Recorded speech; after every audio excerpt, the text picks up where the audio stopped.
and breathe. Real Madrid squeezed through to the quarterfinals of the European Champions League, but only just. The 10-time winner escaped a humiliating exit from the tournament after going down 4-3 at home to German side Schalke, allowing it to sneak through 5-4 on aggregate. Had it not been for Cristiano Ronaldo, who scored twice to ensure his place as the record goalscorer in European football competitions, then it could have been far more embarrassing. As it was, Real's players were met with the waving of handkerchiefs and whistles on an evening which threatened to spiral from disaster into ignominy. Real's malaise has been well documented, but this latest chapter, where it was hugely fortunate to escape with its hands still on the trophy, offered yet more questions than answers. Carlo Ancelotti's team have endured a difficult few weeks, but if his players had arrived at the Bernabeu hoping to silence the sniping critics, then they failed miserably. This was a dire display from one of the most expensively assembled teams on the planet, who but for arguably the world's greatest player, would have succumbed to one of the most embarrassing defeats in the club's illustrious history. Make no bones about it, Real was rumbled.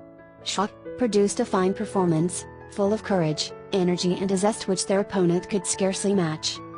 Had it not been for one player on the opposing side, then perhaps this would have been one of the most famous nights in Schalke's history. Unfortunately, that one player was Ronaldo. As lethargic and lackadaisical as Real was throughout the contest, Ronaldo's 2 goals, both headers, ensured its place in the next round. Nobody has scored more goals than Ronaldo in European club football, his 77th and 78th taking him to the top of the chart ahead of his nemesis, Lionel Messi.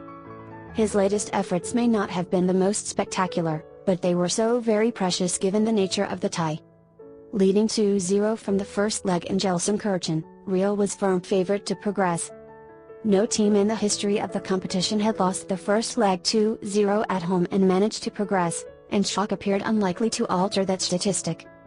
Coached by Roberto Di Matteo, who led Chelsea to Champions League glory in 2012, Schalke arrived hoping to give a good account of themselves, according to the Italian.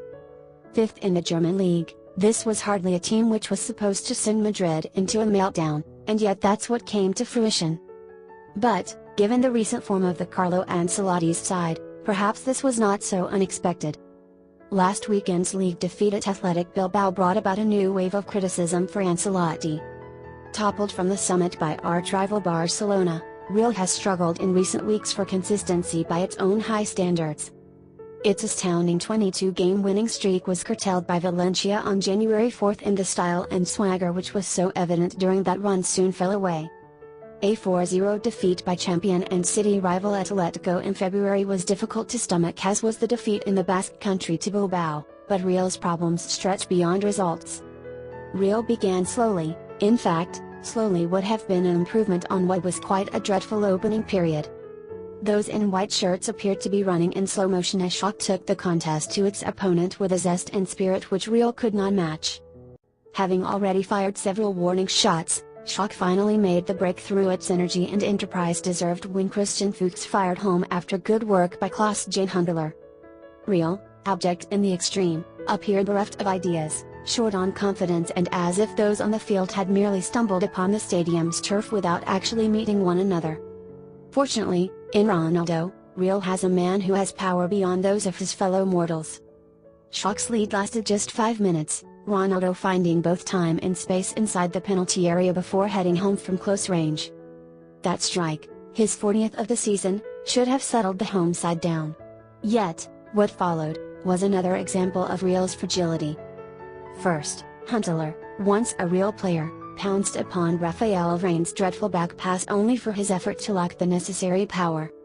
Soon after, the Dutchman struck the crossbar with a fine volley from 25 yards which left Iker Casillas, the Real goalkeeper, clutching at thin air.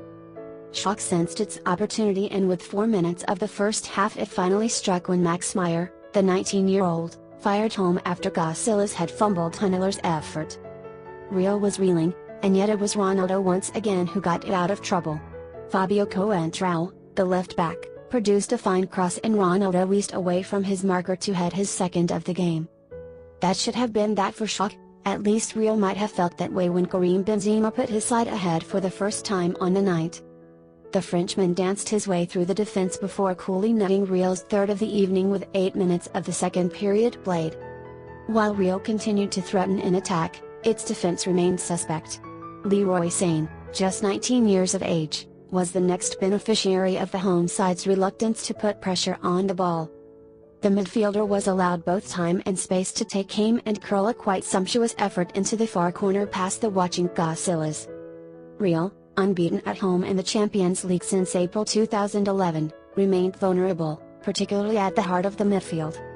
It was one of those midfielders, Luka Modric, back from injury, whose mistake gave another the opportunity to set up a pulsating finish. Modric's loose pass allowed the forward to take the ball in his stride before unleashing an unstoppable effort which crashed in off the underside of the crossbar. As the whistles rang out, those in blue poured forward with the impressive Sane forcing Casillas into a fine stop as the visitors edged closer and closer to an all-important fifth goal. With the clock ticking down, Schalke threw everyone forward in search of a dramatic winner, but when the ball broke to Benedikt Howitz, the defender could only fire his shot straight at Casillas. The referee's whistle brought relief, though the howls of derision from the home supporters gave the players an idea of their recent failings. Getting through to the next round is very important for us, sometimes you have to suffer and this will make us stronger, said Modric.